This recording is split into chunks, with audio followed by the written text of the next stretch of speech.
Capítulo 16. Visão. Primeiro tempo.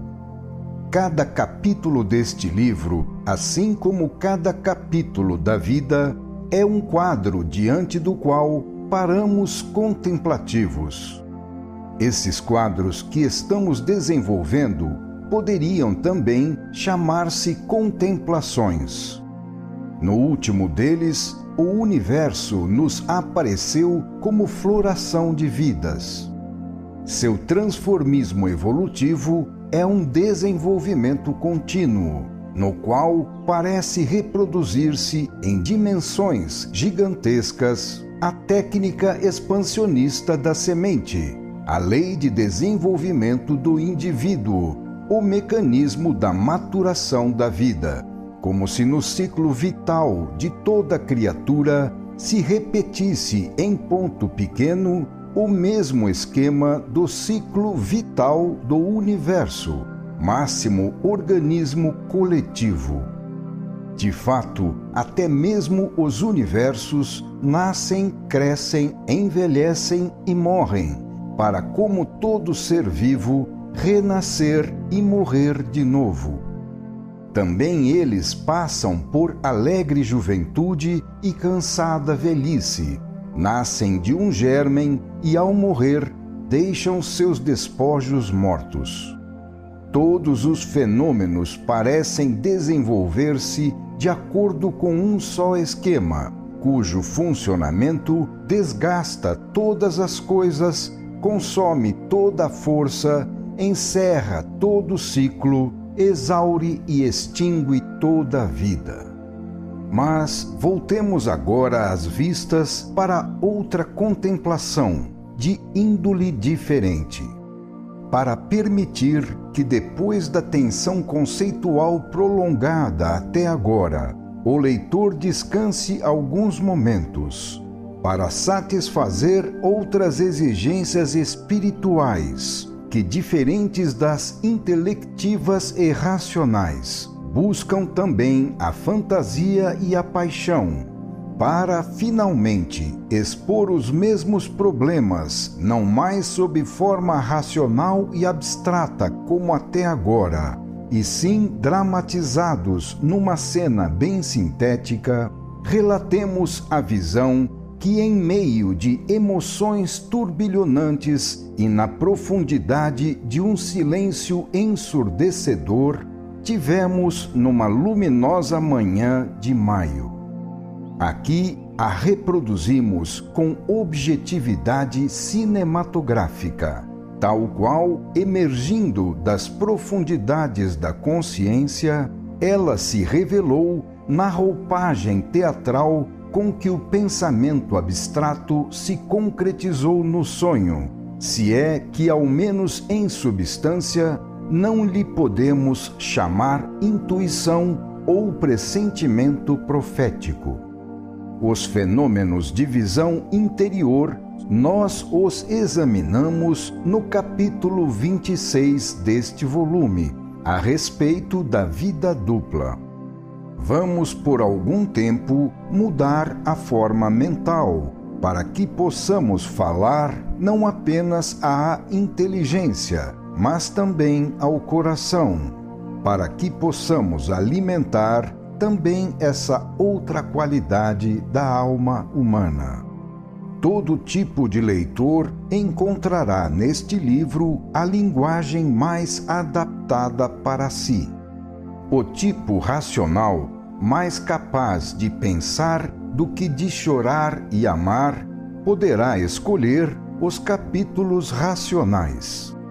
Todavia, no vasto complexo humano, além das ressonâncias do intelecto, há outras pelas quais podemos nos comunicar. E todo leitor reage, segundo personalíssima capacidade de vibração, quando sente tocarem na sua corda sensível, e isso mais por pura sintonia do que por atividade do raciocínio. Do contrário, não sendo tangido, mostra-se surdo, permanece imóvel, não sabe responder. e toda demonstração mostra-se inútil. Que outra coisa é a convicção, senão uma espontânea e uníssona vibração? Essa vibração pode nascer mais facilmente da persuasão e da paixão pessoal do que do frio raciocínio. A convicção não é um processo lógico, mas sim um estado vibratório. Não nasce, por isso, do raciocínio, mas sim da radiação psíquica. Não resulta de argumentação cerrada, mas sim de acordo vibratório por sintonia do pensamento. O processo não deve ser coagido, mas sim espontâneo. Pelo contrário, nada como a presença da vontade que tenda a impô-las afasta tanto assim a compreensão e a convicção, da mesma forma que nada nos persuade e arrasta com tanta força como a existência naquele que fala de sentida e sincera convicção. Daí se depreende quão absurdo e ilusório revela-se o velho sistema da coação lógica, se com ele pretendermos resolver o problema da convicção das consciências. Esse método, sempre coativo em algum grau, origina-se da luta e consiste em transferir para o plano psicológico o sistema do involuído, no qual a força significa vitória. Porém, o pensamento está bem mais acima e seu valor lhe escapa. Assim, o desejo de proselitismo, ao invés de atrair, costuma repelir, pois provoca desconfiança. O desejo de conquista excita resistência. Por isso, quando argumentarmos, convém sempre nos limitarmos a expor, sem jamais pretender forçar a persuasão, que é simples ato de adesão espontânea, porquanto toda atitude que lembre a força e a imposição tende a resultados absolutamente negativos. Não é a astúcia raciocinadora, nem a chicana sutil, nem o desejo de fazer prosélitos que me fornecem substância ao pensamento e me animam à palavra, mas sim a flama da fé e a profundeza, a evidência e a intensidade da própria visão. À guisa de disco fonográfico, as palavras registram-lhe escrupulosamente a radiação e assim a reproduzem ao leitor. A palavra falada ou escrita não passa de vibração fonética ou graficamente expressa, vibração dirigida à formação de outras vibrações. Se ela, embora brilhantemente vestida, é substancialmente falsa, apenas poderá gerar vibrações falsas. Por isso, o silogismo e a retórica constituem elementos negativos para o pensamento e traição contra o espírito. Relatemos a visão, mas antes aqui ficam duas observações. Primeira, este volume, como está mais bem especificado no capítulo 12, Tempestade, foi iniciado e continuado até este ponto na primavera de 1944. Essa visão eu a tive na manhã de 12 de maio de 1944, sexta-feira, 33 dias após a manhã de Páscoa, coincidência percebida somente mais tarde. Registrei essa visão imediatamente por escrito e vou reproduzi-la agora sem modificação alguma. É a pura verdade. Segunda, A visão pode assumir vários significados, superficiais ou profundos, conforme a capacidade de compreensão do leitor. Nela existe, afora o sentido superficial de mera narração, o sentido espiritual, mais potente, simbólico, que cabe à índole mais ou menos madura do leitor saber discernir. Mais especificamente, o relato da visão pode ser interpretado conforme 3 níveis, correspondentes aos 3 planos evolutivos de nosso universo: matéria, energia e espírito. Em outras palavras, podemos vê-la como forma na aparência exterior com a qual surge em cena, na periferia, como fato material, senti-la como dinamismo motor dessa forma e dessa sucessão de cenas, mais internamente como vibração animadora do fato material, ou intuí-la como princípio espiritual, que do centro dirige os movimentos desse dinamismo e, reunindo-os na mesma trajetória, guia-os de acordo com um pensamento e finalidade bem determinados. Essa penetração progressiva, caminhando da superfície à parte mais profunda, da periferia ao centro, exemplifica o modo como podemos compreender o universo, de conformidade com sua estrutura. Eis a visão que eu tive. Na Basílica de São Pedro, em Roma, templo máximo da cristandade, uma imensa multidão se reunira junto ao túmulo de seu fundador, o primeiro entre os apóstolos. Ninguém saberia dizer que pressentimento levara tanta gente a assistir a um ritual por si mesmo tão comum. O instinto das massas, devemos reconhecer, percebe a aproximação das horas apocalípticas da vida. Fazia alguns dias que havia qualquer coisa no ar, angustiando as almas. Seria talvez a sensação confusa da extraordinária gravidade da hora? Ou, quem sabe, a espera de novos acontecimentos, de algo decisivo naquela conjuntura histórica? Ou seria então maus pressentimentos, que nenhum fato concreto poderia justificar racionalmente? Disso tudo nascera em tantas pessoas a necessidade de se aproximarem, de se encontrarem de novo, de se reunirem e novamente travarem conhecimento, realizando isso precisamente naquele templo, cujo poder de atração parecia dever-se à sua ligação com o estado apocalíptico das coisas.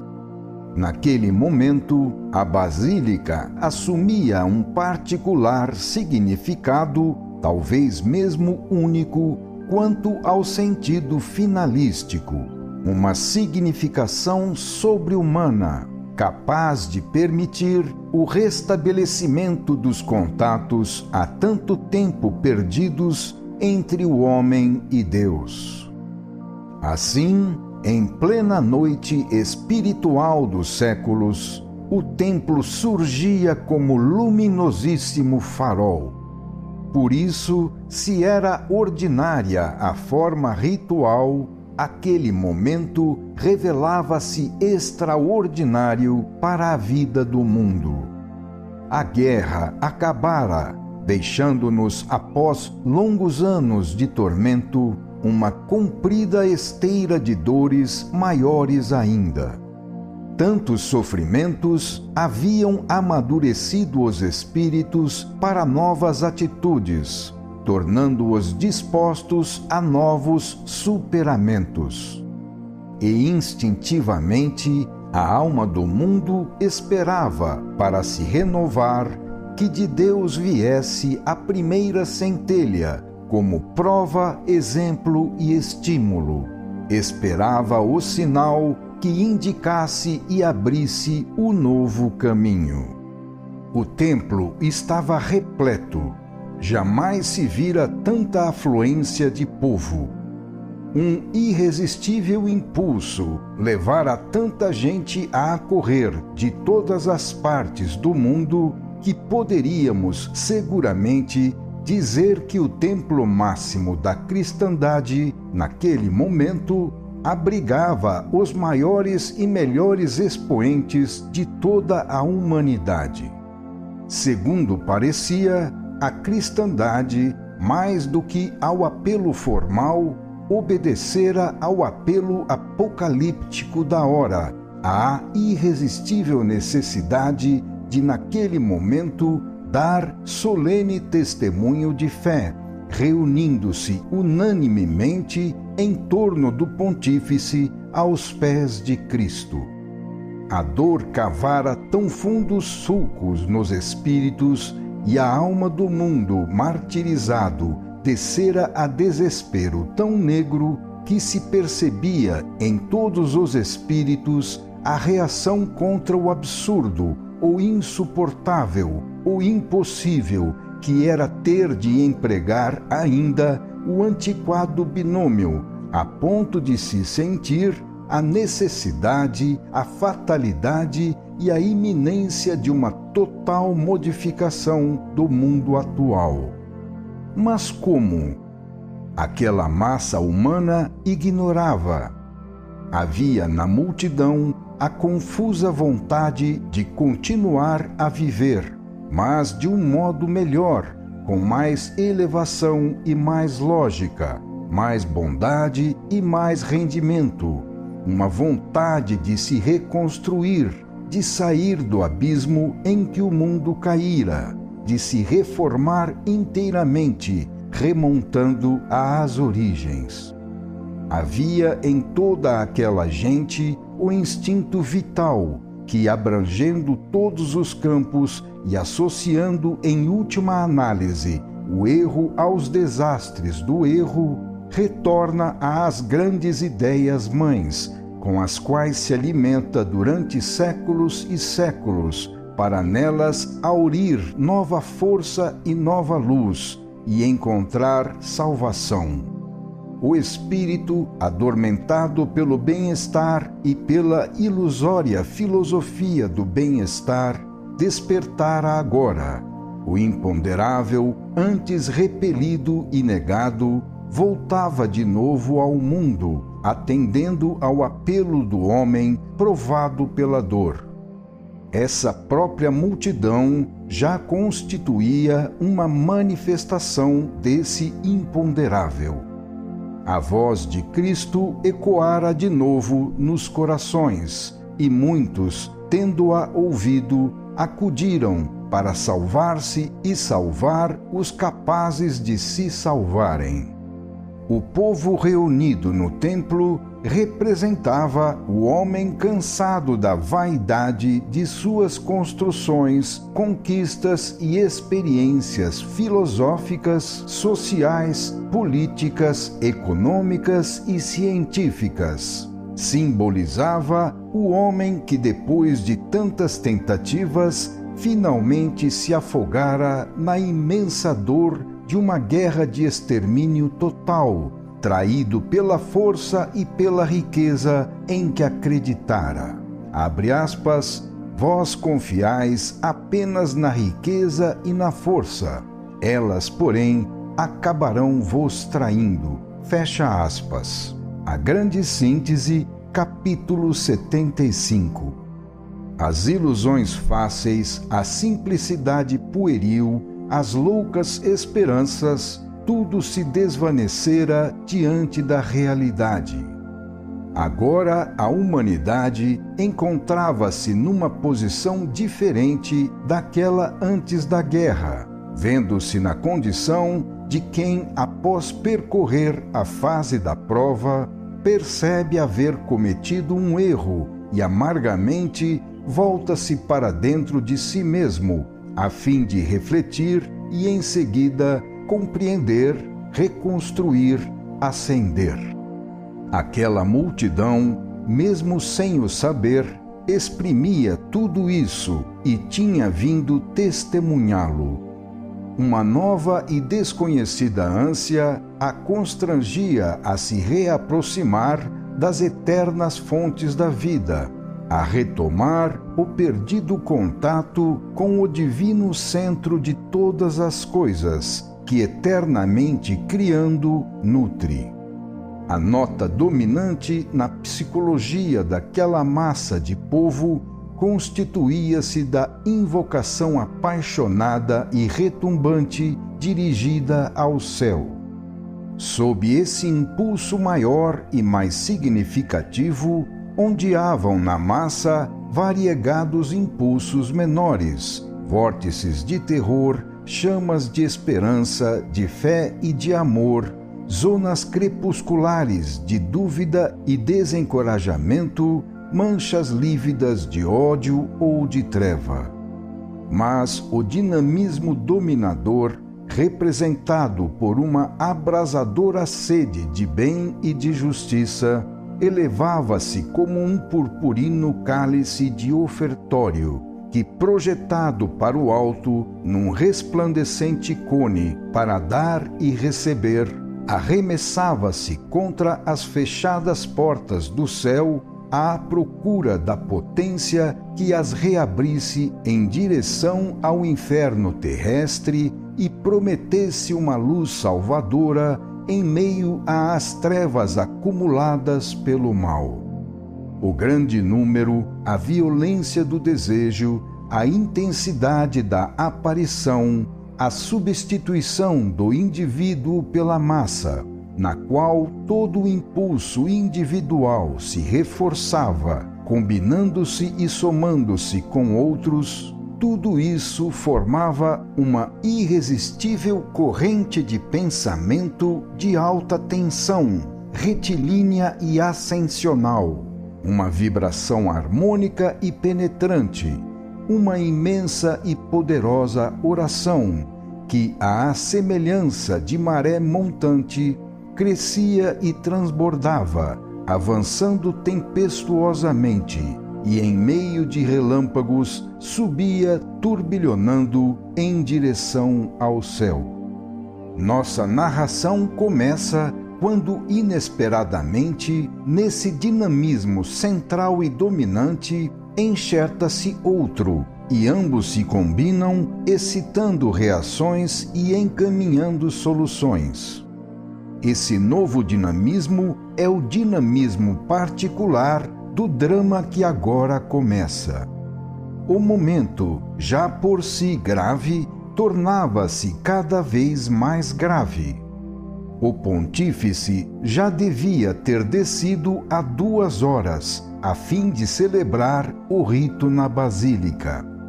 A multidão, apreensiva devido ao inexplicável acontecimento, dava mostras de cansaço depois de uma espera tão prolongada. A tensão crescia sempre mais, a preocupação continuamente se agravava.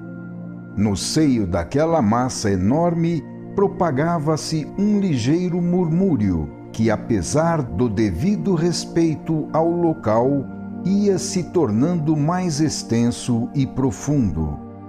Na psicologia coletiva, começava a se caracterizar e a se fixar o pressentimento confuso e crescente de algum perigo iminente, que, embora desconhecido, fazia-se grave e pendente sobre a cabeça de todos. A intuição popular percebia o imponderável, indicando a aproximação de um imenso perigo, de uma terrível ameaça, que, embora invisível, advertia de sua presença. Aonde vão as massas buscar intuições? Talvez na interpretação lógica de algum sintoma, embora exagerado pela imaginação, como, por exemplo, um atraso, um gesto, um passo nervoso, um diz que diz. O senso do perigo e do medo é o mais antigo e profundo do organismo humano, correspondendo ao instinto mais ativo e arraigado pela dura experiência. A maior atenção das defesas físicas dirige-se para a conservação. Nas multidões, talvez algum sensitivo funcione como antena receptora em relação à massa, que desempenha o papel de caixa de ressonância, de amplificador, aumentando desse modo o volume do dinamismo e reforçando com a quantidade de energia representada por ela a qualidade fornecida pelo sensitivo antena. De fato, em dado momento da maturação do fenômeno, quando se atinge um determinado potencial, uma faísca incendiária causa a explosão. Então, alguém, atuando mais como intérprete do que como criador e desempenhando o papel de faísca, encaminha os movimentos da massa. Neste processo, desencadeiam-se correntes incontroláveis. Alguém, percebendo antecipadamente aquilo que mais tarde todos perceberão, demonstra isso sob forma sensível e os demais então o reconhecem. Se o pioneiro do movimento não ouviu nem compreendeu de fato a voz do imponderável, a multidão, por sua vez, nada ouve e por isso ninguém o acompanha. Se o pioneiro não revela o que todos já sabem existir, se a sua voz é individual e não coletiva, a multidão não o entende, então o abandona. Trata-se de registro e ampliação, de fenômeno de ressonância. Primeiro alguém vibra e em seguida sintoniza-se com a íntima e vaga intuição geral, revelando-a e comunicando-a a todos. Então os demais recolhem essa voz e, após verificá-la, caso esta corresponda à sua íntima intuição, e somente neste caso, então a aceitam e a adotam, aderindo a ela e dando-lhe contribuição de forças. Numa cadeia de intuições, os indivíduos, inconsciente e instintivamente, auscultam-se e controlam-se mutuamente, gerando um íntimo contato intuitivo, do qual nasce espontaneamente, como dizem, o consenso coletivo.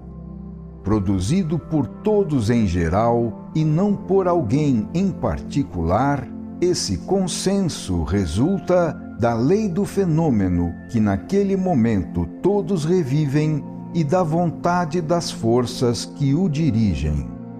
Na multidão, assim como no povo e em qualquer fenômeno de psicologia coletiva, toda célula componente contribui com sua ressonância, recebe e transmite, alimenta-se da vibração coletiva e a nutre por sua vez, restituindo-a multiplicada por si mesma e reforçada por sua própria energia.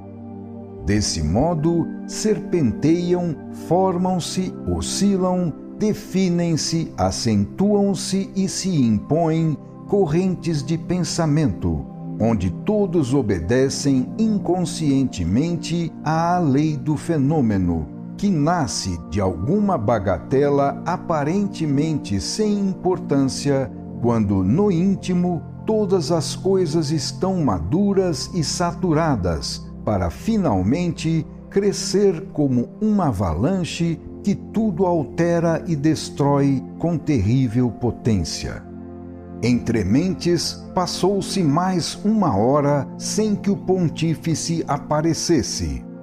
A ansiedade e o desentendimento iam se tornando cada vez mais profundos e começavam a se manifestar por um intenso murmúrio, por uma agitação confusa, pelo crescimento daquele bramido de oceano com que se parece a voz das massas, pelo crescimento daquelas ondas encapeladas que são os movimentos populares.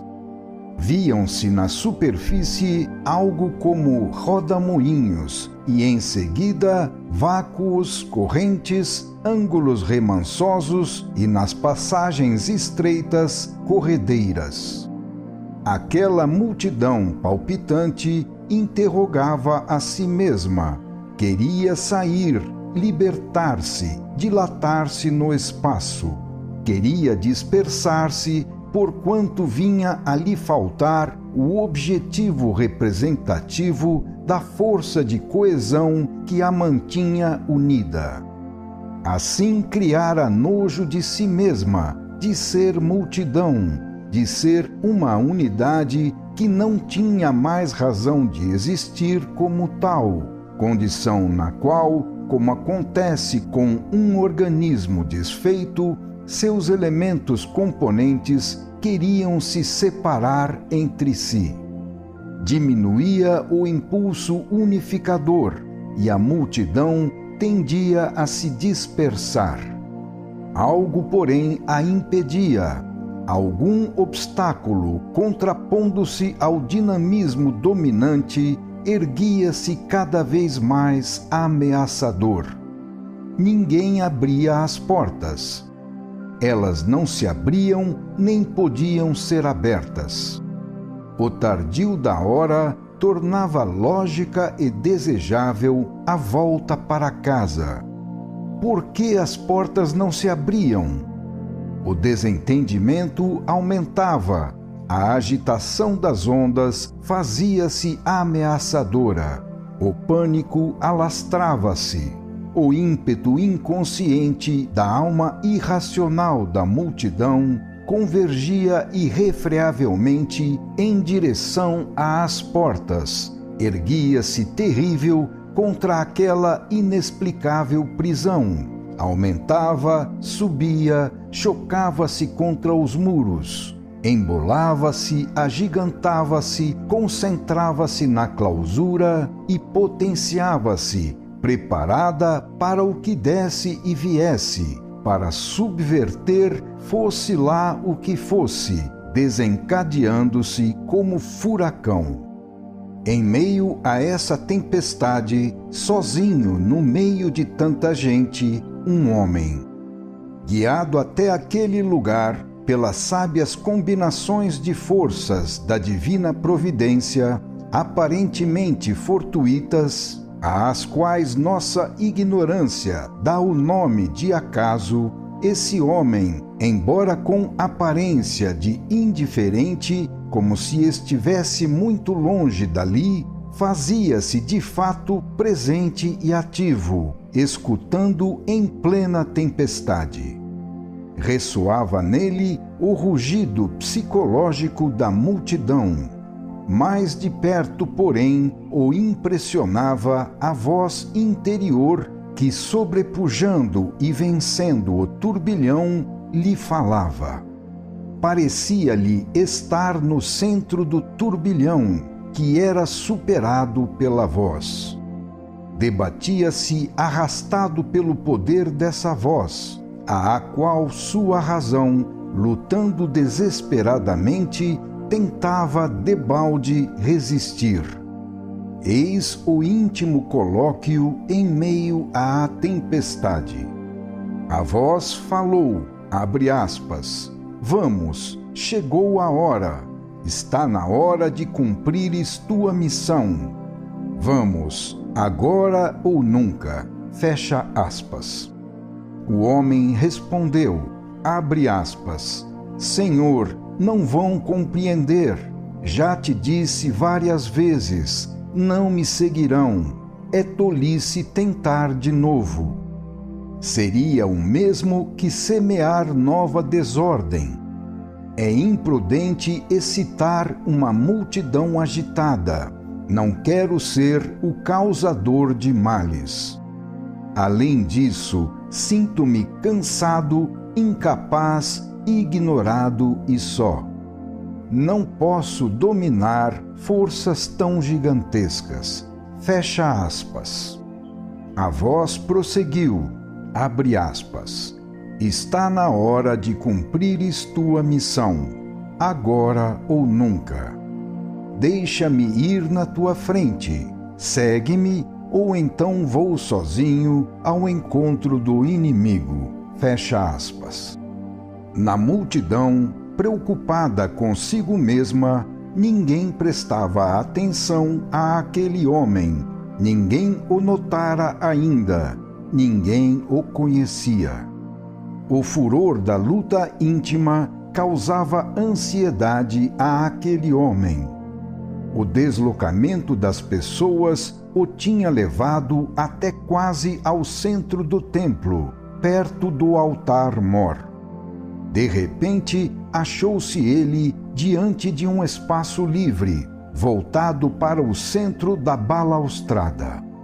Um impulso proveniente da multidão o atirou aturdido naquele espaço.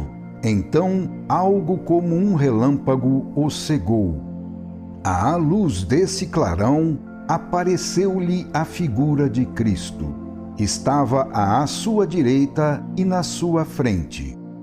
O homem então exclamou: Domine, quo vadis? A multidão se voltou estupefata, ouvindo o grito inesperado, e ficou suspensa. Então, em pé diante do cancelo da balaustrada, com a mão direita bem levantada, o homem falou. A multidão voltou-se para ele, ouviu, entendeu, escutou. Pouco a pouco, a calma se transmitiu até os mais distantes. Então ele lhes disse com voz retumbante, abre aspas, Irmãos, o caráter excepcional da hora exige métodos excepcionais e nos impõe segui-los. Nos tempos normais, a forma domina a substância. Nos momentos supremos, a substância domina a forma. De fato, este momento é excepcional. Falo-vos em nome de Cristo. Ele me trouxe até aqui e vive em mim, mais forte do que eu. Não consigo resistir a ele. No instante em que eu saía do meio da turba, os meus olhos viram o Senhor, e tal como fez Pedro quando fugia de Roma, perguntaram-lhe, Domine, quo vadis? E o Senhor me disse, segue-me, ou então irei sozinho ao encontro do inimigo. Hoje é o dia da minha batalha, e hei de vencê-la desarmado. Em verdade, só desarmados é que vencemos os inimigos, sejam eles quais forem. Assim me falou Cristo, que está aqui presente e é o nosso guia. Esta é a hora da substância e não da forma.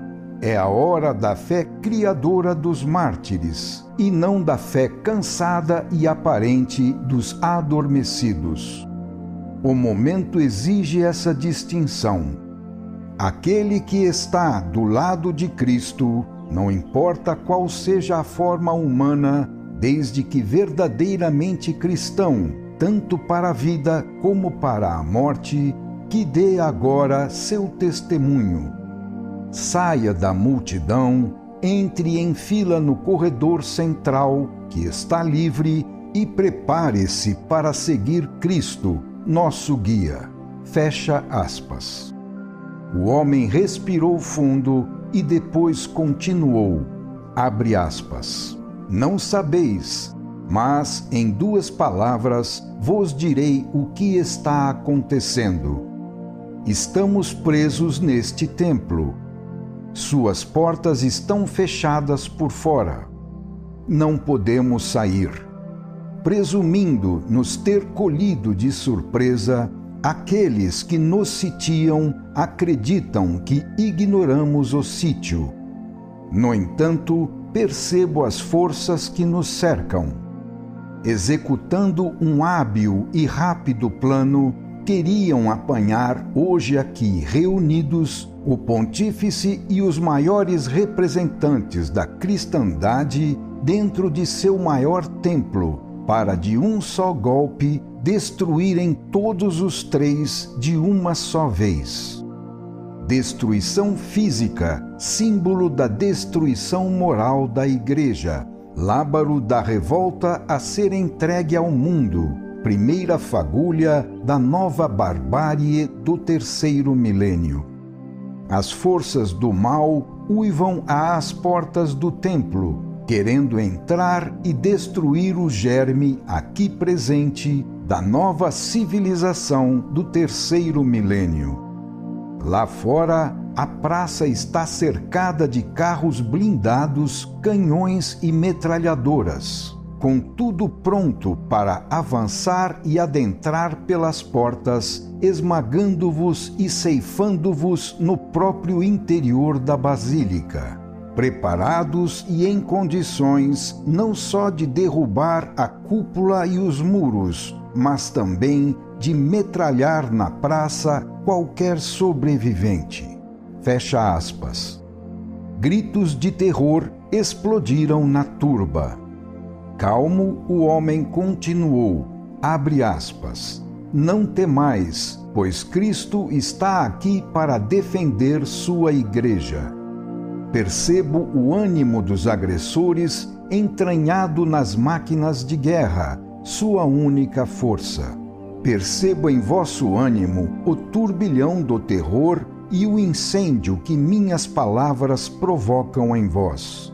Percebo o ânimo do pontífice, que conhece esse perigo e gostaria de descer à praça para afrontá-lo antes de mais ninguém. Embora queira vir para junto de nós, a fim de morrer conosco, ele foi impedido pelo seu séquito, que por natural e acertada medida de prudência, deseja-lhe pôr a salvo a augusta pessoa. Percebo, enfim, o vórtice de potência que desce do céu e exerce pressão sobre mim e sobre vós. É um verdadeiro exército de forças inteligentes, chamadas anjos. Elas vos precedem, vos circundam e vos defendem. Eis que o imponderável manifesta-se. Percebo o milagre iminente de nossa vitória nesta nova guerra travada sem armas. É o resultado lógico, natural e fatal da natureza e poder dos elementos em choque. Venceremos. O Espírito está conosco no templo e a matéria está às suas portas para destruí-lo. A dor despertou o Espírito. Nós que sofremos sabemos disso muito bem. A batalha vai começar. A matéria assalta o Espírito por meio da força e da morte. O Espírito afronta a matéria através da justiça e do amor. Este é o momento da suprema decisão. Aqui dentro está o Cristo, lá fora o Anticristo. Eles estão frente a frente, cada um com suas armas. Vencer ou morrer, civilização ou barbárie durante milênios. Estamos em cima da hora e este momento vai decidir. Chegamos ao momento supremo em que a história vai iniciar uma nova época e a vida uma nova fase evolutiva. Estamos no instante exato da passagem de uma civilização para outra. Nossa adesão, pelo impulso de nossa livre vontade, constituirá a gota que fará transbordar o cálice e estabelecerá um novo equilíbrio no mundo. Nossa escolha é livre, podemos aderir a ele ou repeli-lo. Mas o nosso destino nos grita: é agora ou nunca. Se nos negarmos a decidir, choraremos sobre nossas vidas fracassadas durante milhares e milhares de anos. O momento é supremo e nos exige essa oferta. O mundo espera esse impulso a fim de passar dos caminhos da matéria aos novos caminhos do espírito. Ai daqueles que desertarem agora! Ai de nós e de nossos filhos se recuarmos covardemente. Avante, sigamos Cristo. Demos o primeiro passo no caminho da ascensão. Demos o primeiro lance rumo à nova civilização. Este primeiro passo, porém, pode começar apenas aqui, no túmulo de Pedro, em Roma, na ideia de Cristo, da universalidade e unicidade dessa ideia central no mundo. A primeira centelha não é civil, mas sim religiosa. Nasce da maturidade e não do enquadramento. Não se origina do homem, cujos caminhos são exteriores e coativos, mas sim de Deus, cujos caminhos são interiores e espontâneos. No primeiro momento, o impulso inicial só pode ser místico, é um contato direto com o alto. Assim, uma vez recebido o impulso, a ideia universal que emanou do Cristo irá depois se materializar pelos caminhos do mundo, diferenciando-se segundo formas particulares, adaptadas aos diversos povos. Será confiada aos cuidados de administradores, cuja tarefa consiste em acompanhar, organizar e plasmar a matéria segundo o Espírito. Mas, sem esse elevado princípio regulador e sem essa força moral, os estados constituirão organismos sem alma. Os povos serão arcabouços de ossos e músculos desprovidos de cérebro. A organicidade moderna não permanecerá íntima e vital, mas sim exterior e opressora. O velho mundo da força bruta encontra-se lá fora, com poderosas armas homicidas. Aqui dentro está o novo mundo, com a dinamite do pensamento, o poder do exemplo e a superioridade do espírito. O bem e o mal, o espírito e a matéria, hoje vão travar uma batalha decisiva. Deus é o bem, Satanás é o mal. Satanás, porém, não passa de instrumento de Deus e não prevalecerá. Uma vez esgotada a sua função, irá se destruir nas mãos de Deus. Eu grito: venceremos. Deus está conosco. Eis que o Espírito sai dos recintos fechados das igrejas do mundo, adentrando todas as coisas, invadindo e conquistando todas as expressões da vida. Finalmente, o ciclo da matéria encerrou-se. A matéria cansou-se de tanta destruição. De acordo com sua própria lógica, ela percebe que os desastrosos resultados obtidos a colocam do lado do erro. Já percebe, embora confusamente, a própria debilidade e sente a reação iminente. Percebe o desejo que a vida manifesta de se reequilibrar, atingindo de novo as fontes do espírito, e se agarra às suas máquinas de guerra, ao ouro, aos mais baixos sentimentos humanos. Tudo isso, porém, trairá completamente, sem compaixão, aqueles que impiedosamente não creem senão no direito do mais forte. Quem semeou loucura, colherá loucura. Esta é a hora apocalíptica de sua destruição. A alma do mundo está despertando. A lei de Deus hoje diz: basta, e prende de novo a besta em seu inferno. Vamos, com o Espírito venceremos. Fecha aspas. Assim falou o homem. Havendo escutado sucessivamente atônita, comovida, conturbada e estática, a multidão calava.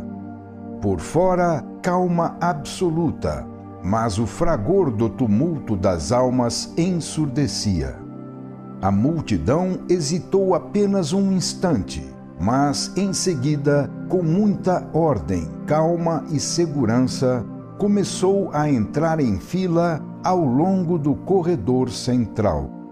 Os voluntários do sacrifício eram homens, mulheres, jovens e velhos de todas as classes, de diferentes culturas, educação, posição social, nacionalidade e até mesmo religião. O apelo fora feito a todos, sem outra exigência, senão a de ser simplesmente discípulo de Cristo. E muitos o atenderam, doutos e ignorantes, homens de ciência e homens de fé, patrões e operários, humildes e poderosos. Muitos, até mesmo religiosos e religiosas de várias ordens, militares de todos os postos hierárquicos, campeões de todas as modalidades. Mesmo das fileiras do clero oficial, agrupados na abside do templo, alguns haviam entusiasticamente acorrido. Enquanto o multiforme cortejo ia se formando, o homem que havia falado o olhava, rezando. Antes de se mover do lugar, ajoelhou-se diante do altar. Em seguida, pediu uma cruz ao clero do templo, mas não metálica, e sim de madeira, como a de Cristo, a mais pobre possível. Não encontraram e, por isso, com 2 tábuas, improvisaram uma. Ele a abraçou, beijou-a e começou a andar. Enquanto ia atravessando as fileiras dos que haviam respondido ao apelo, estes iam se colocando atrás dele, em silêncio e em ordem. Assim formou-se o cortejo dos voluntários dispostos a enfrentar o perigo desarmados em nome de Cristo e em defesa do Espírito, com o ânimo heróico e pacífico dos primeiros mártires cristãos. Não se tratava de enquadramento sob coação, mas sim de adesão livre e espontânea de homens convictos. Todos iam acompanhando o homem que carregava a cruz, o qual, caminhando lentamente, já chegara ao fundo da igreja, de modo a ficar em frente à porta principal, fechada por fora. No momento, as forças do bem eram prisioneiras das forças do mal. Então o homem parou e, voltando-se para o mais próximo dele, disse-lhe, abre aspas, irmão, ajuda-me a carregar a cruz, pois me faltam forças físicas e temo acabar caindo ao longo do caminho. Vou na frente. Minha cruz não é de matéria, é a cruz invisível do Espírito. Fecha aspas. O irmão compreendeu e segurou a cruz de madeira. Assim, o homem caminhou até encostar a mão na grande porta principal. Então, virando-se e encostando-se nela, abriu os braços e lá ficou como se estivesse crucificado. Fitou a multidão, fitou o templo, elevou os olhos até a cúpula, orando e invocando à espera. E nada ocorria.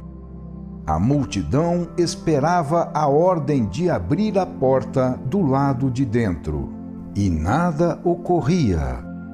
Suspensos, todos esperavam um sinal, uma ajuda, a realização do impossível. Mas nada ocorria. Inopinadamente, porém, dos olhos do homem saiu um relâmpago que se transmitiu à multidão como se fosse uma descarga elétrica. Ele fixou seus olhos em um determinado ponto em frente e à sua direita, como se estivesse vendo alguém, e começou a lhe falar lenta e submissamente. Então disse, chorando, 3 frases, mas nem mesmo os mais próximos o escutaram. Em seguida, afastou-se da porta, ajoelhou-se, beijou o chão, levantou-se e, com voz retumbante, dirigindo-se à multidão, gritou: Cristo está conosco e nos guia, sigamo-lo. Fecha aspas. Em seguida, voltou-se de frente para a porta, abriu de novo os braços, levantando-os bem, e olhou para cima. Em resposta, a multidão vibrava e, como uma caixa de ressonância, ampliava tudo o que ele sentia, multiplicando-o e difundindo-o pelo imenso templo. Assim, a invocação que o homem dirigira ao céu tornou-se potente e se agigantou até o ponto de se transformar num irresistível turbilhão de forças. A terra parecia tremer, porém, não mais devido ao impulso destrutivo, mas sim ao ímpeto do mundo a caminho da ressurreição. Final do capítulo 16.